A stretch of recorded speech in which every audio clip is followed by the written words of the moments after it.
میری قبر میں آیا کیسے؟ میں نے تیری جیسی بری شکل کا انسان آج تک نہیں دیکھا، تو کیسے میری قبر میں آ گیا؟ تو وہ جواب کیا دے گا؟ کہے گا انا عملک الخبیث، کہے گا میں کوئی اور نہیں ہوں، دنیا میں جو تو نے گناہ کیے ہیں، خدا کی نافرمانیاں کی ہیں، آج خدا نے تیرے گناہ کو میری شکل میں تیرے اوپر مسلط کر دیا ہے، اب میں ہر وقت تیرے ساتھ رہوں گا اور تجھے پریشان کرتا رہوں گا۔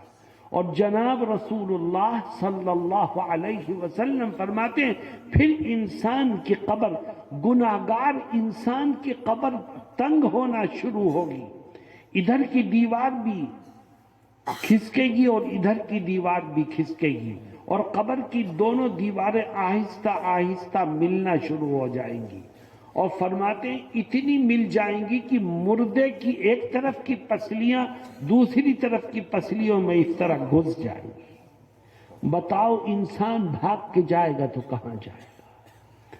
میرے دوستو، پھر اس گناہگار کی قبر کو جہنم کے گڑھے میں تبدیل کر دیا جائے گا، جہنم کی طرف کھڑکیاں کھول دی جائیں گی۔ میں ایک سوال کرتا ہوں تم سے، جتنے لوگ بیٹھے ہو جہاں تک میری آواز جا رہی ہے، میرے سوال کا جواب دینا۔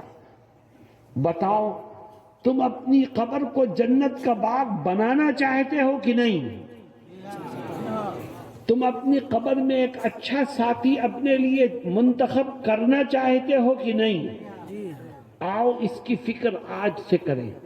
اگر یہ چاہتے ہو کہ خدا تمہاری قبر کو جنت کے باغ میں تبدیل کر دے، اگر یہ چاہتے ہو کہ خدا تمہیں قبر میں ایک اچھا ساتھی نصیب فرمائے، تو زندگی میں 5 کام کر لو۔ کتنے کام؟ جس نے یہ 5 کام کیے میں اسے یقین دلاتا ہوں کہ خدا اس کی قبر کو جنت کے باغ میں تبدیل فرما دے گا، اور اس کو قبر میں ایک بہترین ساتھی نصیب فرمائے گا جو اس کی ہر پریشانی کے وقت اس کی مدد کرے گا۔ وہ 5 کام ہیں کیا؟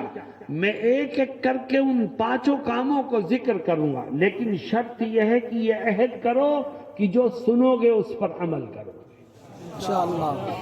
سب سے پہلا کام میرے دوستو، اگر یہ چاہتے ہو کہ خدا تمہاری قبر کو جنت کا باغ بنا دے اور تمہیں قبر میں ایک اچھا ساتھی نصیب فرمائے، تو سب سے پہلا کام آج سے یہ عہد کر لو کہ جب تک زندگی باقی ہے، زندگی کے آخری سانس تک انشاءاللہ روز آنا 5 ٹائم کی نماز پابندی سے پڑھتے رہیں گے۔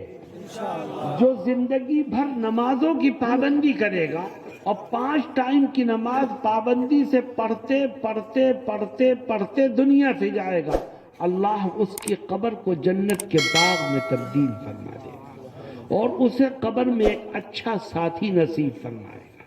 اور جس نے نماز کے ساتھ کھلواڑ کیا تو یاد رکھو اس کی دنیا بھی برباد، اس کی آخرت بھی برباد۔ آج مسلمانوں میں ایک عیب پیدا ہو گیا ہے، یاد رکھو تمہارا یا میرا کوئی دشمن نہیں ہے۔ تم اگر یہ سمجھتے ہو کہ فرقہ پرست طاقتیں تمہاری دشمن ہیں، یہ تمہاری بھول ہے۔ تم اگر یہ سمجھتے ہو کہ حکومت اور سرکاریں تمہاری دشمن ہیں، یہ تمہاری بھول ہے۔ تم اگر یہ سمجھتے ہو کہ امریکہ، برطانیہ اور یہود و نصارہ تمہارے دشمن ہیں تو تمہاری بھول ہے۔ کوئی تمہارا دشمن نہیں۔ کسی میں ہمت نہیں ہے کہ تمہیں نظر اٹھا کے دیکھ سکے، کسی میں یہ ہمت نہیں ہے کہ تمہارے بال کو بھی بیکا کر سکے، کسی میں یہ ہمت نہیں ہے کہ تمہیں انگلی سے بھی ٹچ کر سکے، لیکن تمہارا دشمن ہے کون؟ اللہ کیا کہتا ہے؟ فرماتا ہے وَمَا أَصَابَكُم مِّن مُّصِيبَةٍ فَبِمَا كَسَبَتْ أَيْدِيكُمْ وَيَعْفُو عَن كَثِيرٍ۔ رب ذوالجلال فرماتا ہے کہ جو پریشانیاں، جو آفتیں، جو مصیبتیں تم پر ٹوٹ رہی ہیں اور جن پریشانیوں میں تم گرے ہو، تو یاد رکھو ان پریشانیوں کی وجہ خود تمہارے اپنے برے کرتوت ہیں، اس کے سوا کچھ نہیں۔ اگر ہمارے کرتوت صحیح ہو جائیں تو دشمن ناکام ہوگا، خدا ہمیں کامیابی عطا فرمائے گا۔ اتنا بڑا مجمع ہے،